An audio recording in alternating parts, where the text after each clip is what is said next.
Our story begins late one night in a small town somewhere in the southern United States. At present, we open on a shot of a nice, modest-looking two-story house.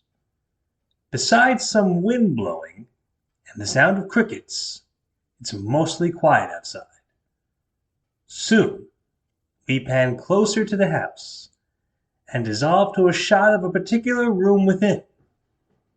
It appears to be the room of a young boy, judging by the various games, toys, and items strewed about. Though currently, these items are all in shadows, as the lights are out, and a figure is in bed in the center of the room. The figure is currently laying on his side, his back to the camera, as we hear a clock ticking from somewhere, perhaps in the room itself, or quite possibly a grandfather clock elsewhere. Soon, after several quiet moments, we can hear the chimes of the clock signifying a new hour.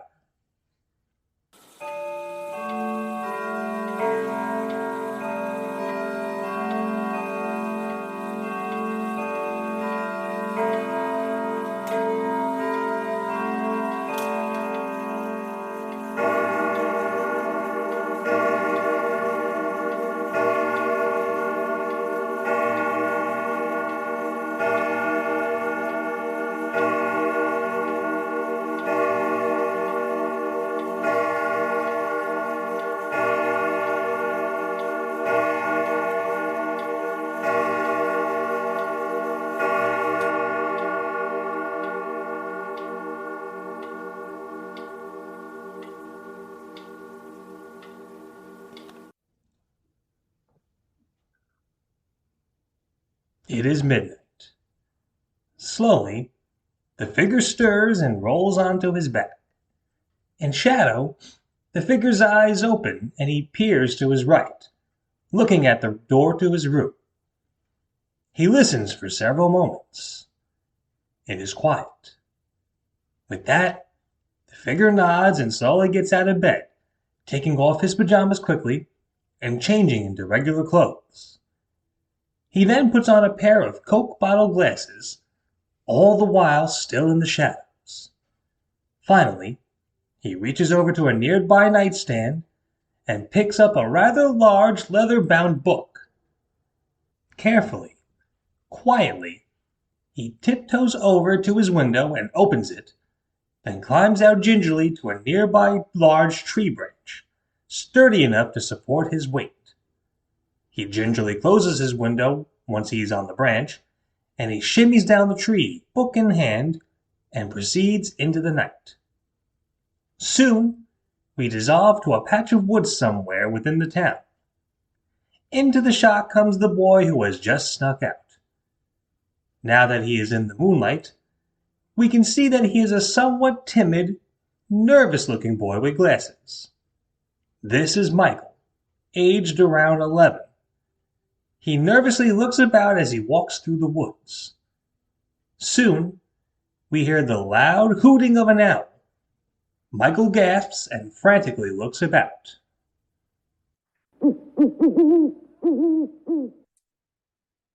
What's that? Who's there? Oh, just an owl. That's no cause for alarm, right? Michael nervously takes a few more steps, but he soon stops and begins to shiver.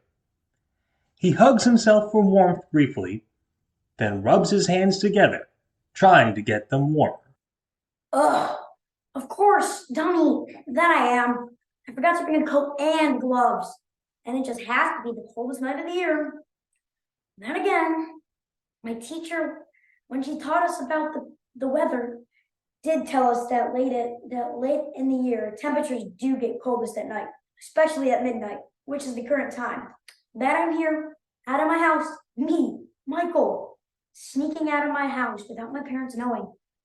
Golly, I don't know if I've been out this late before, even for New Year's Eve. Gee, maybe I ought to go back, just go back to bed, call the whole thing off. If I'm quiet enough, Mom and Pop will never suspect I snuck away. No, no. Other fellas in town said, if you don't want to be considered a sissy, go out after midnight if you wanted to go exploring with that book of yours. Michael slowly walks past a large tree that is hidden in the shadows. As he walks past it, suddenly, a pair of eyes slowly flutter open. As they adjust to their current surroundings, the eyes land on Michael and watch silently. Soon, we hear the faint giggle of a girl. Or did we? Is our mind playing tricks on us? The eyes slowly close and seem to vanish into nothing as Michael walks on, then stops walking briefly, slowly opens up his book, pulls out a pencil, puts the eraser to his chin briefly in thought, then begins to write, narrating as he does. Okay, let me see here. Now, Saturday, November the 19th, after midnight, I left my house and journeyed into the Sawyer's Woods, where the other boys recommended if I wanted to catch some ghostly activity. So far, in the past 10 minutes, I have not encountered anything just yet, but I will update in my logbook if I do see or hear anything. Michael closes his book and nods, then slowly takes a few steps away from another nearby tree. Unbeknownst to him, the same pair of eyes from before open up, seemingly from within the tree. They bat sweetly a few times and gaze at Michael, who is obliviously scanning ahead of him. For a second time, we hear the faint giggle of a girl. Michael, upon hearing this, is startled. The eyes close and vanish as Michael looks frantically about. What? Is someone there? I swear, I heard something just now, like a girl laughing. All right, you're playing tricks on me? Michael nervously checks his immediate surroundings for the source of the noise. Soon, though, we hear the sound of a tree branch snapping and rapid footsteps. Yeah, what was that? Okay, ever that is, knock it off and show yourself. I'm warning you. Michael grips his book and shivers with fear. He slowly backs up towards a nearby tree, muttering nervously as he does. Just keep calm, Michael. It's not good when you panic. Panicking is the absolute worst thing you can do in a situation like this. Just breathe. Just breathe and you'll be fine. On cue, Michael's back hits the tree, which startles a black cat nestled on a low branch. The cat hisses, then lets out a screech and bounds over Michael's head into the night. Ah! I'm panicking! I'm panicking! Michael attempts to run, but in his panic, he trips over his feet and tumbles to the ground, his glasses falling off and landing on the ground as he does. Michael groans as he lays on his back, rubbing his head in pain. Ow.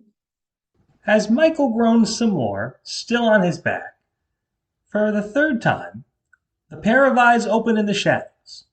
Soon, though, the figure associated with the eyes takes a few steps into the moonlight. We now see that it is a girl, Emma Lou, looking to be about the same age as Michael. She is a pretty, well-kept girl, wearing a gray and white outfit, one that seems to be equal parts girlish, but also casual and somewhat tomboyish. She is a sweet-looking girl-next-door type. She gazes at Michael silently and smiles, seeming to be quite surprised, yet also delighted to see someone out and about with her. Well, can't stay laying on the dirty, cold ground. Who knows how many bugs there could be? Michael slowly sits up, a long beat. He puts his hands to his eyes, then lets it drop. Wait a second. My glasses! Where are my glasses? Oh no, they must have fallen off my face when I tripped and fell. Michael squints and looks around, trying in vain to find his glasses. Panicking, but he carefully puts his hands to the ground to feel around, but his glasses are just off to the side of him. Oh gracious, oh dear. I hope I found my glasses fast. I'm as blind as a bat without them. Oh goodness me. Emma Lou puts a hand to her mouth in a silent giggle as she watches Michael search for his glasses. Finally, she picks up the glasses and, sweetly, she taps Michael on the shoulder. Um, excuse me, but are these your glasses? Huh? Oh, thank goodness. Yes, those are them. Thank you so much for finding them. My pleasure. Emma Lou hands Michael his glasses as he huffs on them and pulls out a hanky to clean them. Gosh, my mother would have been furious with me if I came back without my glasses. Bad enough I'm out here at midnight, but to come back without my glasses, she would have grounded me and said, Michael, don't you know how terribly expensive glasses are? She's right, of course. You see, nowadays, glasses can cost. Another long beat. Michael finally realizes that someone, Emma Lou to be exact, has handed him his glasses. He does a double take, then locks eyes with Emma Lou, who smiles sweetly in return. Well, tell me, how much do glasses cost? What the? Whoa, whoa, whoa! In his surprise, Michael stumbles backwards, tripping over a tree root and falling over. He splats on his behind in a pile of leaves as Emma Lou puts a hand to her mouth, surprised, and also trying to stifle laughter. I'm gonna feel that in the morning. Oh, gosh, here, let me. Emma Lou grabs Michael's hand, then helps him to his feet, slowly dusting him off as she does. There we go. Are you okay? Yeah, thanks. No, cut that out. I can't take any more scares. I'm sorry. I didn't mean to keep scaring you. You gotta admit, it was kind of funny the way you landed with the perfect sounding thump. Tell that to my aching behind. I'm sorry. I don't mean to be rude. My parents both taught me to be respectful to girls. What's your name? My name is Emma Lou. That's a pretty name. Ain't you, sweetie pie? What's your name? I'm Michael. Well, Michael, it's a pleasure to meet you. Golly, you're awfully cute. You think so? Well, thank you. Michael smittenly grins, and he blushes a deep red and turns away, very bashfully. Ooh, oh gosh, I don't know about that. Oh shucks. Oh golly. You're cute, and you're funny too. Thanks. And you're the prettiest girl I've ever seen. Gosh, we're getting off on the right foot already. Ain't that swell? Gosh, I guess it is, huh? So, tell me, Michael, what brings you out here so late? Are you doing some kind of undercover mission? Some kind of espionage or spy work? Don't worry, your secret will be safe with me. I won't tell a soul. Oh gosh, nothing like that. I'm not nearly interesting enough to be a spy. Don't sell yourself short. I mean, you're out here after midnight, aren't you? That ought to prove you're hardly boring, don't you think? I guess that does make me more interesting, doesn't it? So come on, tell me, what's a fellow like you up and about here? Ooh, what's that book you got there? It looks neat. Is that part of what brought you out here? Oh, this? Well, I don't mean to brag, but this here book is my pride and joy. It's my handy dandy ghost log book. You see, it just so happens that I'm the president of my town's Young Ghost Hunters Club. To be honest, I'm the only member. See, most of the other fellas think I'm too weird, too nerdy, too much of a sissy to be taken seriously when it comes to ghosts. And the girls, well, they're too scared to be in a club that hunts ghosts. So here I am, just me, Michael, hunting for ghosts. I mean, it hasn't been for nothing, of course. I have seen some ghostly activity. Here, I'll give you an example. Last Thursday, 6:30 p.m., a bunch of napkins were on my kitchen table, still as the dickens all day, and suddenly moved on their own and blew over. Seems like ghost activity to me, wouldn't you say?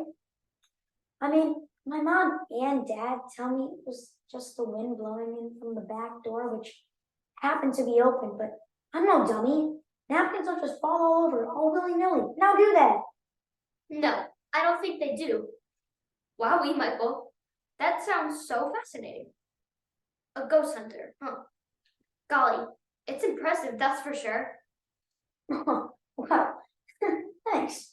Boy, that's swell of you to say. Gee, I'm being rude. What about you, Emily? Why are you out here tonight? What's your story? Well, I suppose it's because I really like this. The calm, crisp, beautiful nights where the moon is full and the crickets are chirping up a storm. It's awfully wonderful to just be out and about, watching the stars in the sky, and seeing all the tranquil nature and scenery. I don't want to babble on too much about it, but I guess you could say I just really, really like nature. In fact, one of these days, I ought to do what you do and put it in a book and jot down wonderful things I find when I go outside, especially at night. Michael, you okay? You've gotten awfully quiet. Golly, you have really nice eyes. I can gaze at them for days. It doesn't hurt that this is the longest unbroken eye contact a girl has ever made with me. You think I have nice eyes? That's sweet of you. Gee, I don't think I've ever been complimented like that, ever. Really? Gee, I'm surprised. I figured the other fellows in town would notice a girl like you. Your eyes and your nice looking hair. You like my hair too? And your smile too. And the cute way you giggle. Oh, wow. This is the first time a fellow has ever afforded me with sweet talk. I've never, ever heard it before. Even back when I was new in town. Well, you're just the cutest thing ever. Oh, gosh. Aw, shucks. And look at you. You're blushing. You look like a tomato. Your cheeks are so red. You're so darn cute. I can't stand it. If you keep this up, my face might permanently turn red. Gee, I wish a girl like you lived in my old town. Oh, you moved here recently? Gee, I figured there was a reason I never see you around back when I was,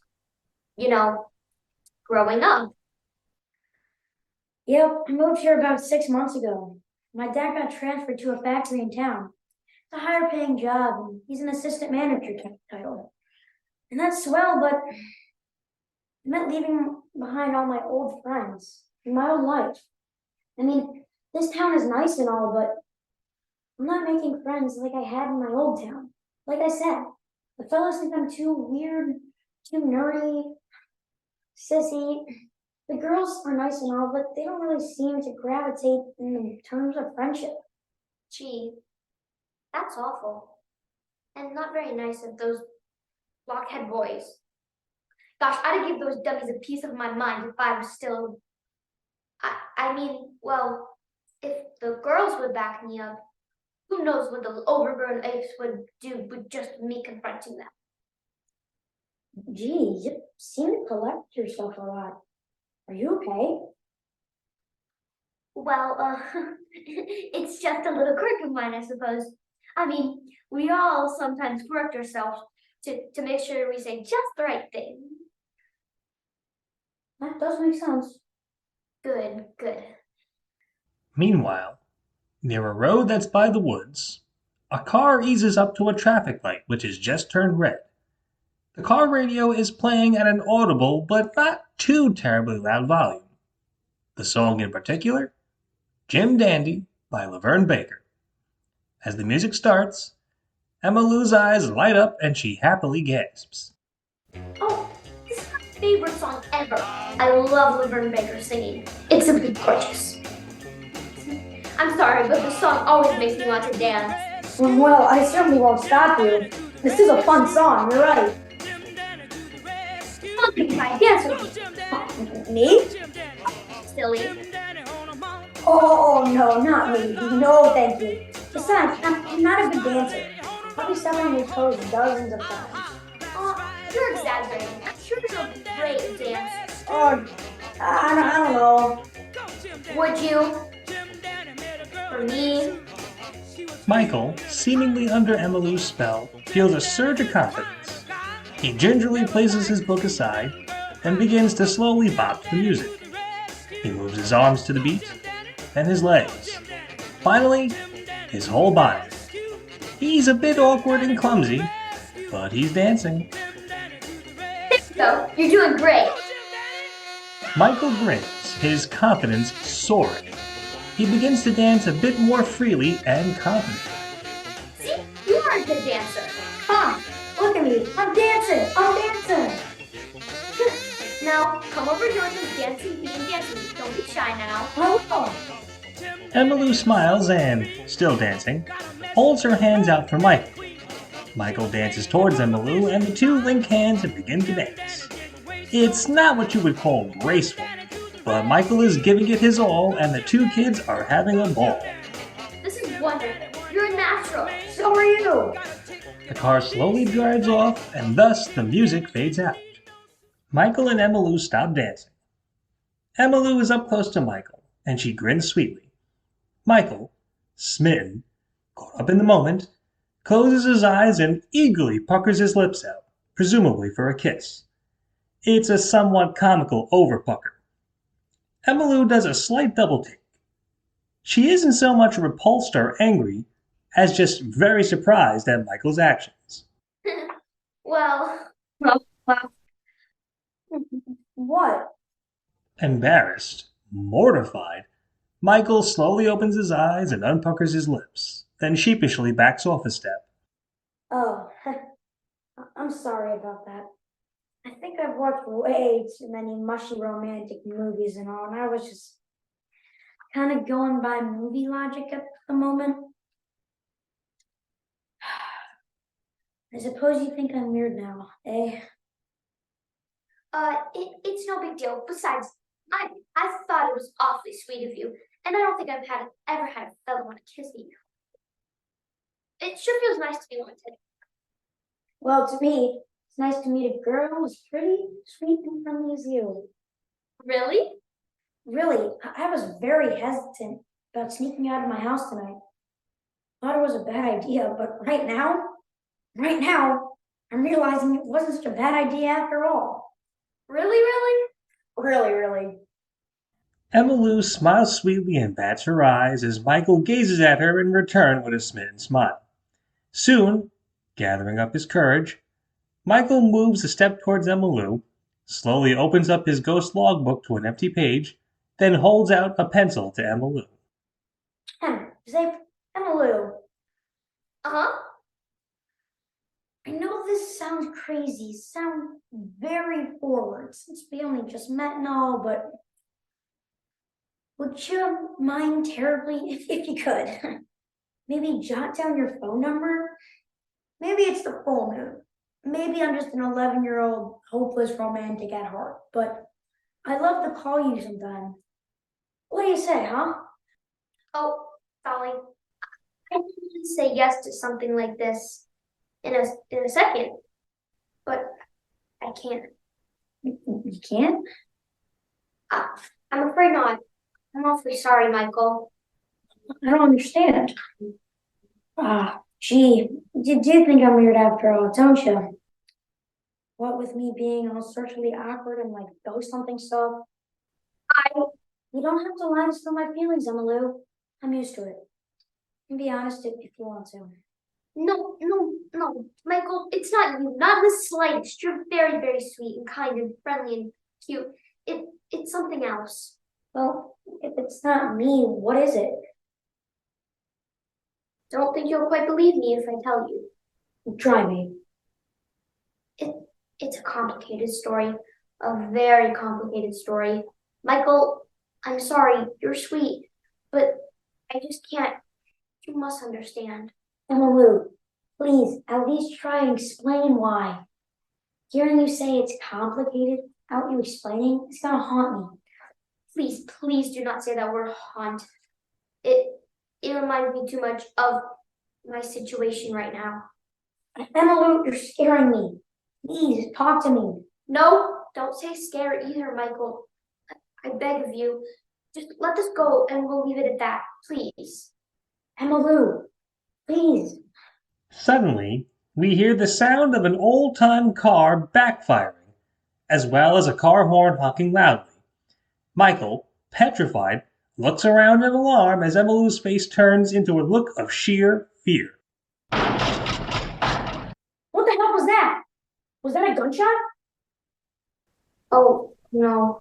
It's him. He's here. Here to find me again.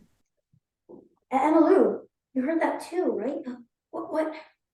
Before Michael can utter another word, Emmylou seemingly melts into the shadows, almost vanishing in a puff of smoke. Michael does a double take as he sees Emmylou is now gone. Emmalou? What happened? Where did she go? More sounds of a car backfiring and an old car horn blaring can be heard.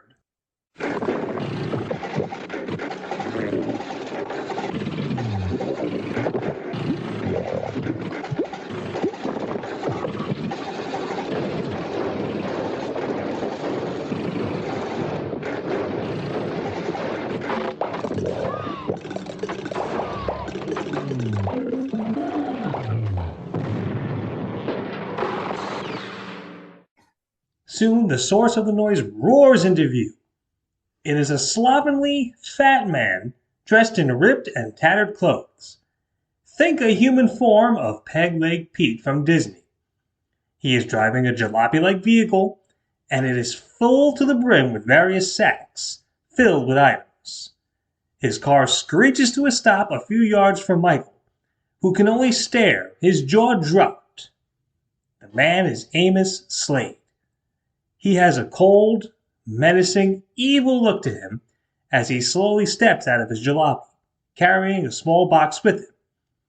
He slowly approaches Michael, who is frozen to his spot. Amos finally stops before Michael and looms over him, then takes out some chewing tobacco from his box and places it in his mouth. He chews it in a disgusting, noisy, messy manner. He spits a wad out of it, then glares at Michael again. Hello there, sir. Well. What do we have here, huh? Tell me something, Four Eyes. What's a little pipsqueak like you doing out so late, huh? Don't you know it's bedtime for a kid like you? I've seen.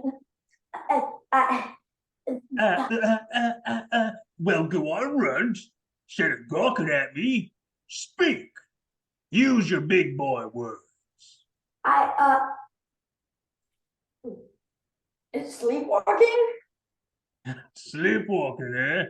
Huh. A likely story. Don't you know it ain't nice to lie to adults? Especially ones who are bigger than you? Well, look here, mister. What are you doing hassling me for? I was just minding my own business before you. Amos grabs Michael by the shirt collar and lifts him up so that they are face to face. Michael is petrified. You watch how you speak to me, sissy. I won't hesitate to slap some respect into you. Yes, sir.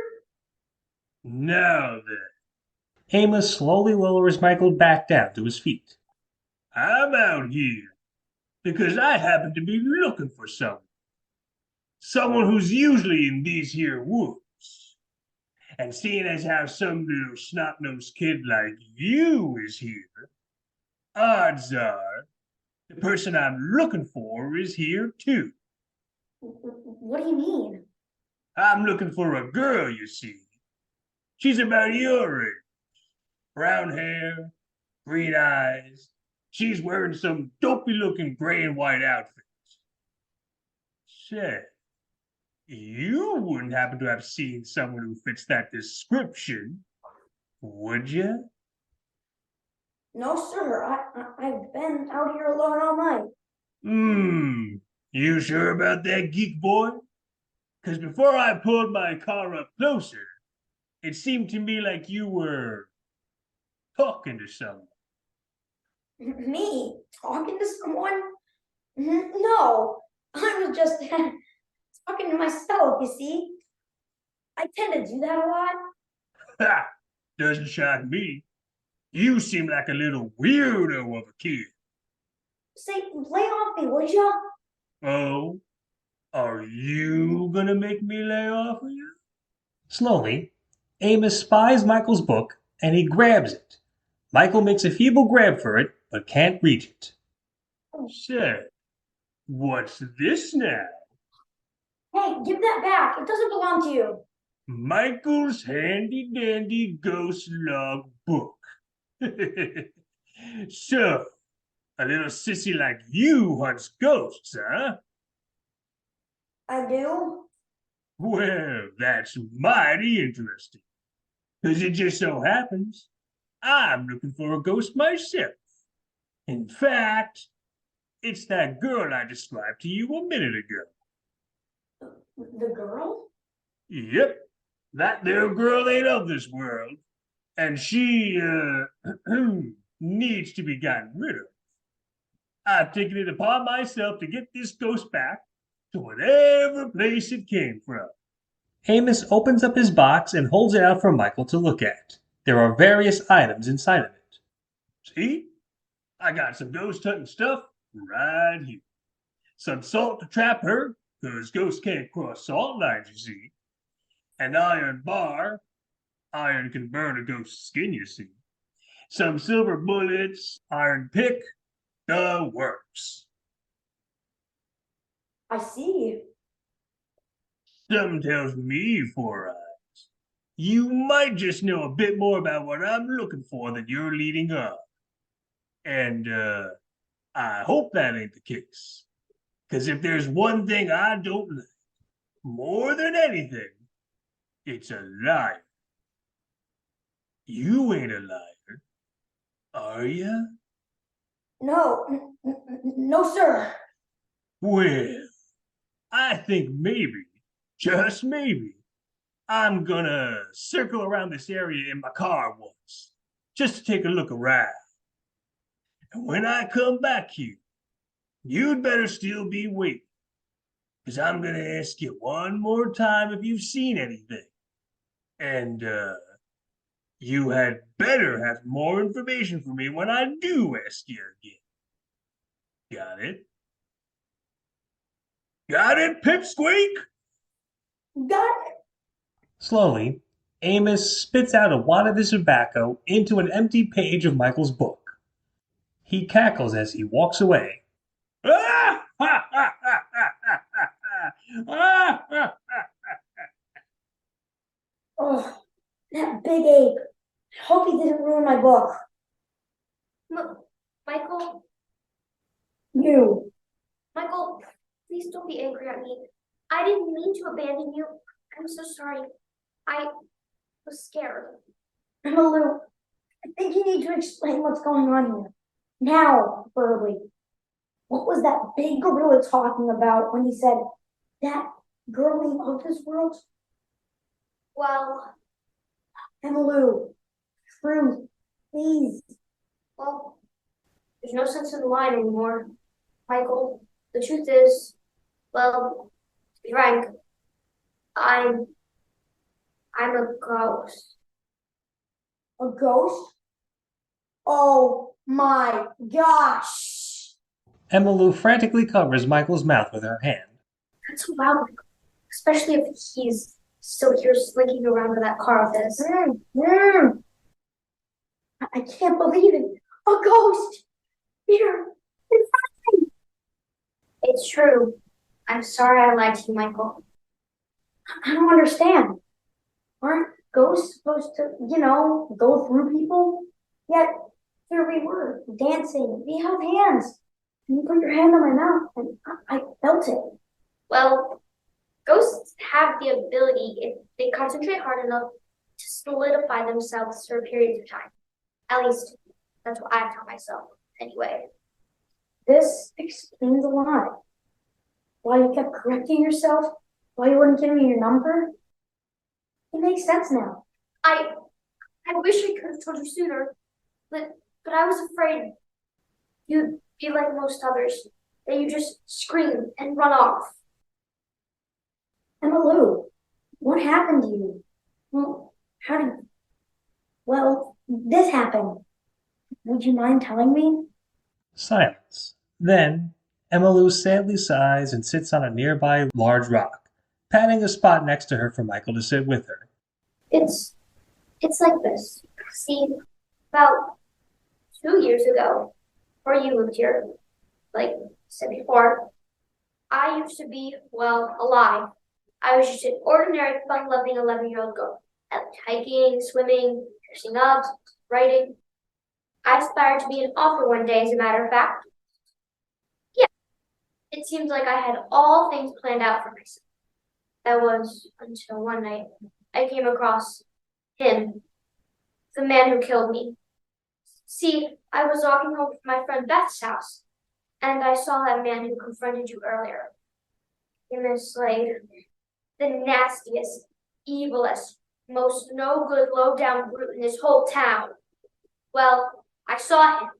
He was carrying around a sack, and in that sack, several boxes of jewelry. I had heard that some older ladies in the town had been robbed of their jewelry, but nobody seemed to have a clue who had done it. But now, I saw the culprit up close. Unfortunately, he saw me too. And he didn't even get scared or nervous or angry. He just gave me a big, bright wolf-like smile and said, "Well, princess, I think you're in the wrong place at the wrong time."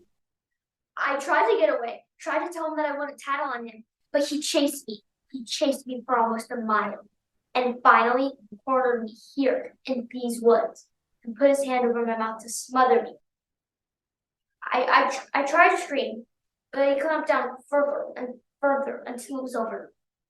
The next thing I remember was floating above my lifeless body.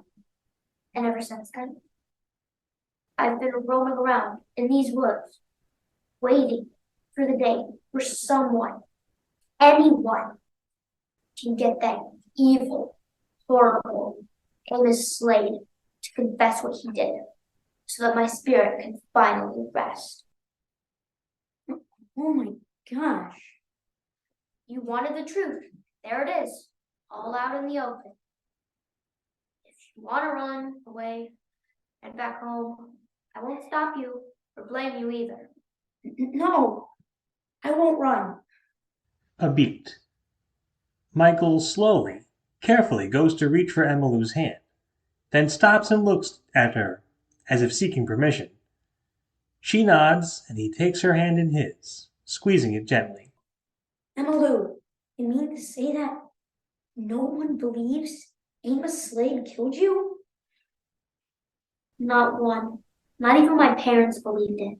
As far as the police were concerned, as far as everyone was concerned, I was just the victim of a horrible accident. They figured I maybe got lost, disoriented, froze to death, or maybe I slipped and fell, and never woke up. No one suspected Amos Slade. He was free to continue his horrid way of life. My parents were heartbroken and packed up and moved weeks after my funeral. To this day, I don't even think it crosses their mind that I was murdered. I'm so sorry. It's not your fault, after all. We only moved here 6 months ago. Oh gosh, Emma Lou. It's all right, Michael. It doesn't look okay. See, you're crying. Oh goodness. It's fine, it's fine. Oh gosh, sorry. I just sometimes get emotional. It's not fair at all. I feel like I had a long life ahead of me, full of laughter and fun. I was sure I'd be just like my parents. Find a fellow that I liked, who liked me back, go steady, get married, be happy. But Amos Slade, that brute, that beast, he took it away from me and got away with it too. Oh, why me? Emmylou softly weeps into her hands. Michael, himself wiping away tears, slowly moves Emmylou's hands away from her eyes, then dries her tears with his hands, very carefully and gently. Thank you. I know we just met, but Emma Lou, I want to help you. I want to make things right for your spirit. I don't know how I'll do it, but I'm going to figure out a way to get Amos Slade to confess. Confess and let you finally rest. You do that for me? Of course I would. You know, my mother often told me, sometimes, Michael, people come into your life for a reason. Sometimes even when you only know them for a short while. The spark, purpose, it makes a person special. And right now, I feel that. No, I know that tonight, this very thing has happened, even if it was with a ghost. You think so? I know so. Oh, goodness, Michael. Slowly, as some romantic instrumental music plays, Emmylou and Michael gaze smittenly at one another, and they both smile bashfully at the same time. Emmylou bats her eyes sweetly as Michael grins and blushes.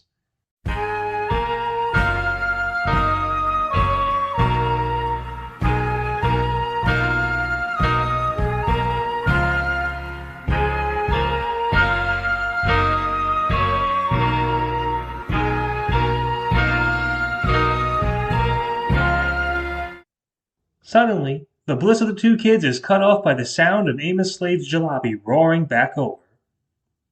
Emmylou gasps and stands as Michael also stands. He's back. Emily, stay out of sight. I'll face him down. No!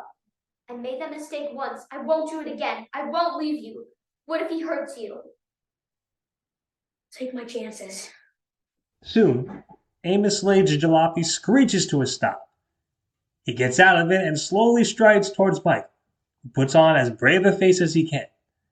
Amos Slade bears down on Michael, spits out a wad of tobacco, then speaks. Well, Runt, I gave you some time to rethink things. Do you maybe want to change your story? Or are you going to stick to the one you told before?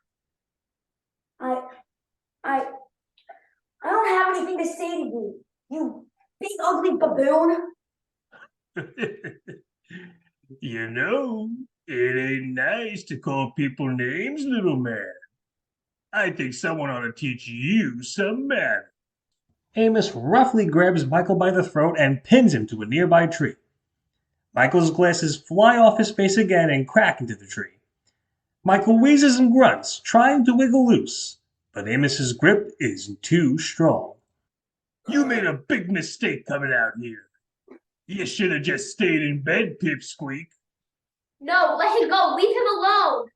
Emmylou rushes out and beats at Amos Slade's back with her fists, to little effect. Get off of him, you beast. Amos roughly bangs Michael's head against the tree, then shoves him aside. Michael's legs turn to jelly and he collapses to the ground as Emmylou gasps. Her eyes widen in fear as Amos Slade looms over her. Well, well. I finally found you. Again, princess. You're a mouthy little ghost, ain't you? Trying to tell that little runt about my offing you, huh? Well, how's about I kill you a second time? You wouldn't dare. Oh, but I would. Amos motions to his box of supplies that he showed Michael earlier. I'm well prepared, as you can see. I won't let you. Get away from me, you ugly monster. Emmylou stomps on Amos Slade's left foot, then his right foot, then manages to slap him across the face. Ouch!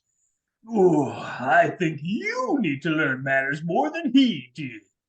Amos grabs an iron bar from his box of supplies, then he roughly grabs Emmylou by the wrist. I think I'll start by burning those dainty little hands of yours.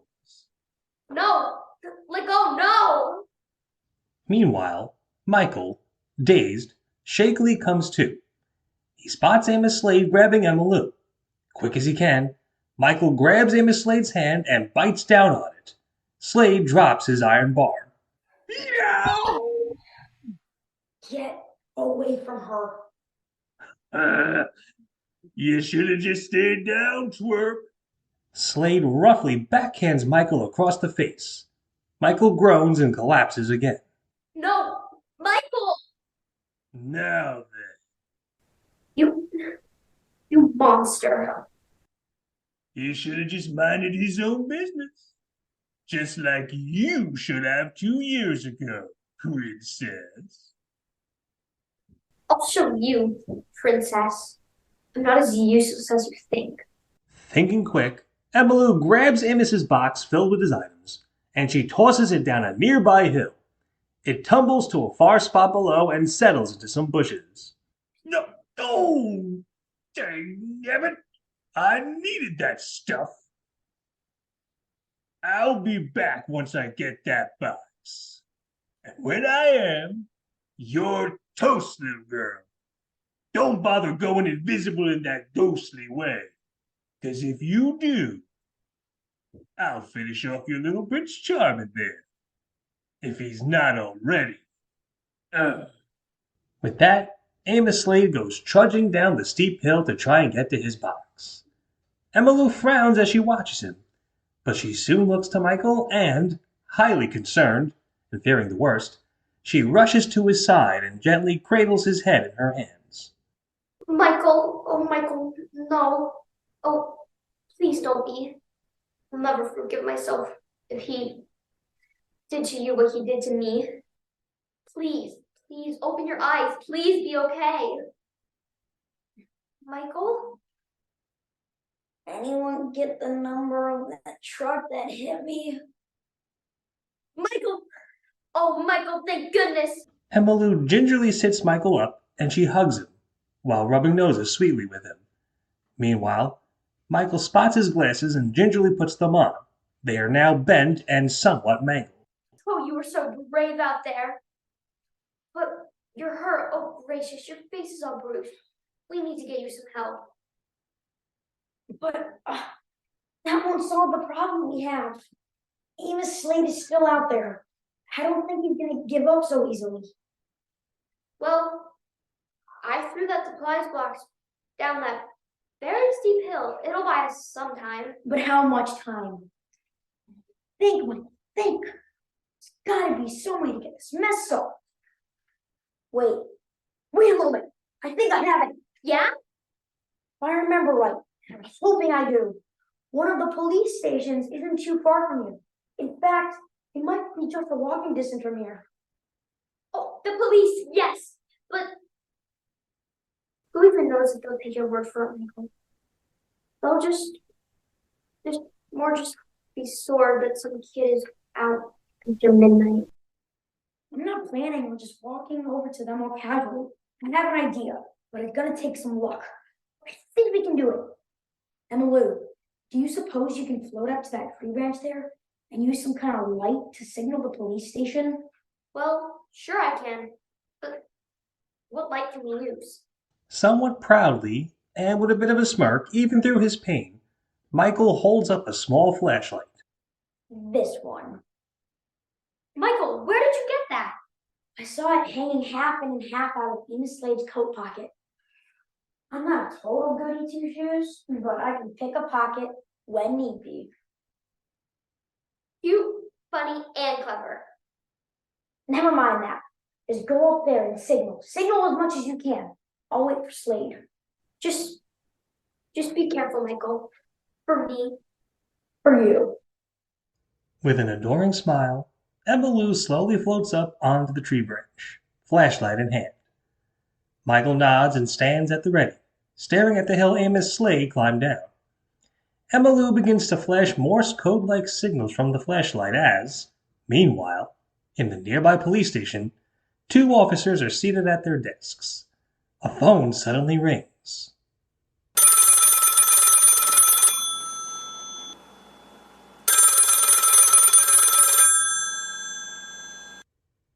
One of the officers reaches over and picks up the receiver. Police precinct. Ma'am, slow down, please. I can't understand you when you're talking frantic like this. Uh-huh. Your son Michael? Missing? He wasn't in his room? His window was slightly open. Uh-huh. Uh-huh. Describe him, Mrs. Canders. The officer grabs a pencil and notepad. Mm-hmm. 11 years old, brown hair and eyes, wears thick glasses, possibly carrying a book with him. Okay, we'll send out some patrol cars right now, Mrs. Canders. And we'll send a car to your address to pick up you and Mr. Canders. Your address is... Okay, good. I'll send out the alert right now, ma'am. Just be ready when the patrol car comes by to get you. The officer hangs up the phone, then goes to a nearby radio receiver and picks up the communicator. All available units. We have a missing child out and about in the area. Name of Michael Cantors. 11 years old, brown hair and eyes, wearing thick glasses, carrying a book. Can a unit please go pick up his parents at 28 Junction Street? They're frantic and want to search as well. The second officer gazes out of the nearby window and sees the Morse code flashing. Hey, you see that? What are you looking at out there? Look, there. The two officers see the flashlight from Emmylou going on and off rapidly several times in the distance. That's no trick of the light. I think someone's trying to communicate. You think it's that Michael boy? It might be. Go over and check it out, would you? Got it. Officer 2 strides out of the station. Meanwhile, Michael stands at the ready as Amos Slade trudges up the hill and into view, his box clutched in his hands. Ugh, that was way harder than I thought it would be. Now I'm in a very foul mood. Amos stops as he spies Michael standing before him. Michael narrows his eyes at Amos Slade, looking as brave as he can. Slade's eyes narrow as well. So, the pipsqueak is alive after all, eh? I'm not afraid of you. Not anymore. Well, you ought to be, 'cause I'm gonna do to you what I did to that little brat ghost girl. I don't suppose you could give me a last request before you do your worst. Bah, I can snap you like a twig. It's not gonna be that hard. Yeah, sure, Four Eyes. I'll humor you. Make it a quick request. Well, tell me, Mr. Slade, sir, how'd you do it, eh? How'd you kill Emmylou? And you admit that you did it, right? What's going on here? Why are you so curious all of a sudden? It's a crazy story, what can I say? Come on, Mr. Slade, tell me, how'd you do it? And how did you get away with it? Well, I suppose I can tell you. You won't be doing much talking about it in 2 minutes anyway. See, what I did, still do, was I go around this dumb old town and rob the decrepit, withered grannies, mostly of their jewelry. These old biddies are very loaded, you see. Well, there was one day in particular. In a flashback sequence, we see an old-looking but still nice house. At the front door of the house, we can hear commotion from within. It's a lot of crashing and banging and muffled voices. Help! Help! I'm being robbed! Stop it! Stop it! You get away! Keep quiet, you old bag. Just stay on the floor and count to 100, or I'll grind you into the dust you ought to be. The door is kicked open and Amos Slade, wearing a mask to conceal his identity, strides out, a sack slung over his shoulder. He cackles to himself as he walks. Now I just gotta lay low, and in a few weeks, I'll pawn some of the valuable pieces that old bat had. Amos Slade goes to a hiding spot near some trees, undoes his mask and pockets it, then reaches into his sack and pulls out a few jewelry boxes. He opens them and palms some of the rings, earrings, necklaces, etc. He cackles as he admires his haul. Oh, Amos, pretty soon you'll be set for life. I mean, I'll still keep robbing those old biddies, but it'll be because I want to, not because I have to. Oh, oh, Amos's smile fades. He slowly turns and spots Emma Lou, who points a shaky finger at him. you. It's you. You're the thief who's been taking jewelry boxes from the sweet old ladies around here. Well, princess, I think you're in the wrong place at the wrong time. Oh, please, mister, I won't tattle. I won't say a word. You can just go on your business. I'll keep quiet. I swear. Emma Lou nervously, timidly, backs off several steps. Then she begins to run, with Amos giving chase. Meanwhile, we hear him in voiceover. I chased that little brat for quite some time. I gotta admit, for a brief while, I thought she was gonna get away. But soon, she took a wrong turn into some deep woods, and I cornered her. We cut to Emma Lou, petrified, her back to a large tree. In shadow, Amos Slade cackles, and we see his hand slowly rising up, presumably to smother Emma Lou. Emma Lou's eyes widen in fear, and we see the cackling, almost grotesque reflection of Amos and his hand in her eye, as, with a jarring chord,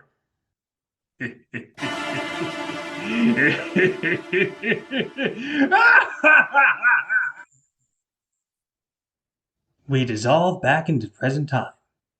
Yep, I shut that little brat up permanently. I laid her down in some twigs and branches to make it look like an accident. The dopey cops in this town didn't suspect a thing, so I was free to keep robbing. So, you wanted me to tell you? There you go, Four Eyes. I killed that Emma Lou girl. I've robbed and will keep robbing houses. And now, I'll just smother the breath out of you, too. Michael's brave front slowly melts into a frightened, petrified look as Amos bears down on him. Suddenly, though, a voice calls out.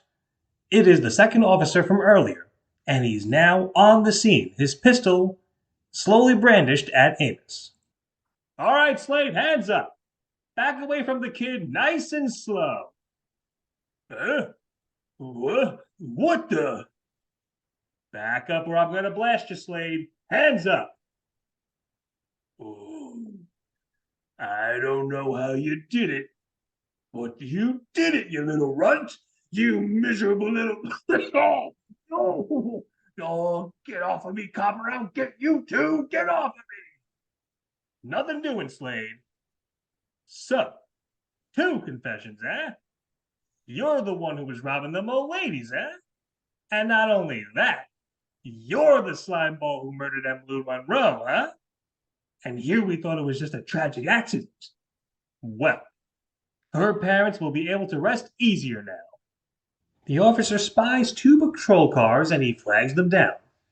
They ease to a stop, and a few officers step out.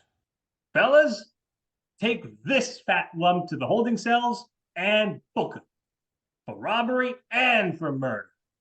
2 other officers lead away a glowering Amos Slade as the officer who spoke, meanwhile, kneels down to Michael. Son, are you Michael Cantors? Ah, thank goodness. Your parents called and said you were missing. They were in a tizzy, worried sick. Well, don't you worry, kid. They're out with one of the patrol cars. We'll have you reunited with them in a few minutes.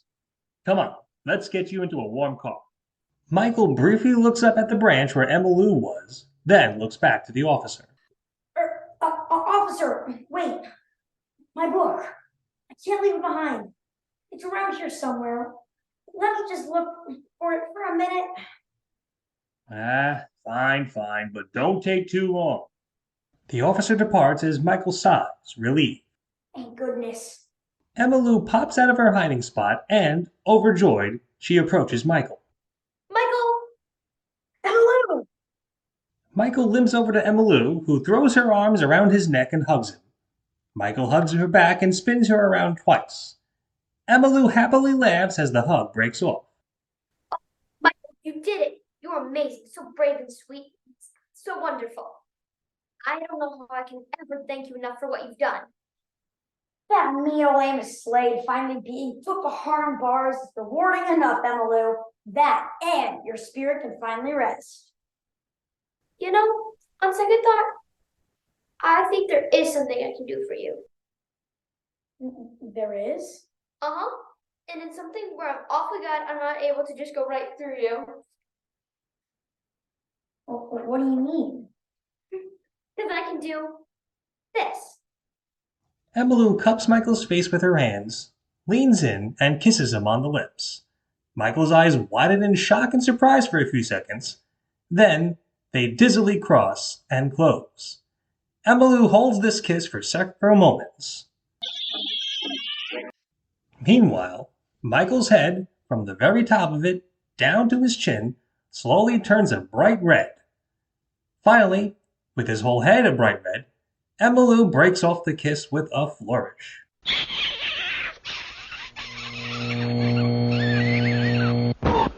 Post-kiss, Michael's body stiffens up in awe, and as his face slowly returns back to normal, he lurches back a few steps, then, with a smitten squeak, he falls over onto his back. Emmylou giggles in delight at this. Michael, meanwhile, slowly sits up, his glasses now half on and half off of his face. Silently, smittenly, he adjusts his glasses back into position. Then, a dizzy, smitten grin spreads across his lips. His mouth opens and a plume of smoke billows out. Buh. Golly, you are really funny. Funny, wonderful. Slowly, Emmylou's body begins to fade away. Bye, Michael. And thank you. Michael dizzily gets to his feet, and he opens his mouth to speak, but words escape him. He can only watch in awe as Emmylou turns and walks a few steps, her body fading further and further as she does. Soon, she turns back to look at Michael, smiles, and blows him a kiss gently and sweetly. Michael smiles, catches the kiss, and puts it into his shirt pocket as Emmylou fully fades out, with only her eyes remaining briefly, just as we first saw her. Her eyes bat sweetly a few times, then finally fade out into nothing. Goodbye, Emmylou. Michael manages a small smile as, exhausted, he takes a few steps forward to where Emmylou was. He spots his ghost log book by a pile of leaves. He picks it up and dusts it off briefly as the officer from earlier comes back on, putting a blanket over Michael's shoulders briefly. "Did you find your book, son?" Oh, yes, officer, here it is, right here. "Well, good, good. Come along then, kid. Your parents are waiting for you with another officer by his squad car. Come on." Michael quietly nods as the officer leads him away. Soon, we're coming out of the woods and we see a waiting squad car. 3 figures, their backs to the camera, are just on the side of the car. One is a third officer, and the remaining 2, presumably, are Michael's mother and father. Slowly, Michael and the officer make their way into view.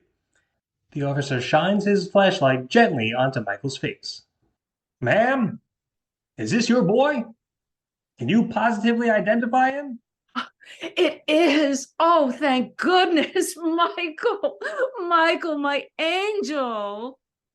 Hi, Mom. Hi, Pop. Young man, you're in a heap of trouble. Sticking out after bedtime, worrying your mother and I silly. I had to ground you until you're old enough to drive. Yes, sir. Don't be too hard on the kid. This little fella here is a hero. He managed to get Amos Slade to confess to a huge string of robberies that he committed. Thousands of dollars worth of jewelry, and it'll all be returned to their rightful owners. Not to mention, we finally got an answer to the death Poor sweet Emma Lou Monroe. That was done by Slade as well. Sneaking out at midnight wasn't the smartest thing, no. But he did good tonight. Yes, George. I think our son getting some horrid crook locked up for hopefully a long, long time can make us overlook any punishment, don't you think? Well, yes. I think our boy being a hero like this can make me rethink giving him a punishment. Phew. Thank goodness. But Michael, for heaven's sake, your glasses. They're all bent and scraped. They're practically useless. We'll have to get you new ones. Don't you know how terribly expensive glasses are? I do, Mom. I do. I'm sorry. Goodness, your glasses are mangled. You look exhausted and battered. What on earth happened out here tonight, Michael, sweetie? Well, see, what happened was... A beat. A page in Michael's ghost logbook flutters in a very animated way. Michael, curious, opens the book up to that page and looks at it. Slowly, we see something is written on it. Something Michael did not write. It is the words, Midnight, Emma Lou, along with a large pink heart and a smiley face. Michael gazes at the writing and smiles a smitten, happy smile. He wordlessly closes the book, then looks back to his mother. On second thought, it's way too much to explain, at least right now. Besides, I'm almost certain you won't believe it when I tell it to you. With that, a tired but happy Michael nods to the officer, and the two make their way to Michael's parents as, with some ending music playing, the camera pans up and into the night sky. As this happens, you can hear the sound of a slight but sweet giggle. Could it be Emma Lou, just like what we first introduced to her? It's possible. From here, the camera fades to black and our story comes to an end.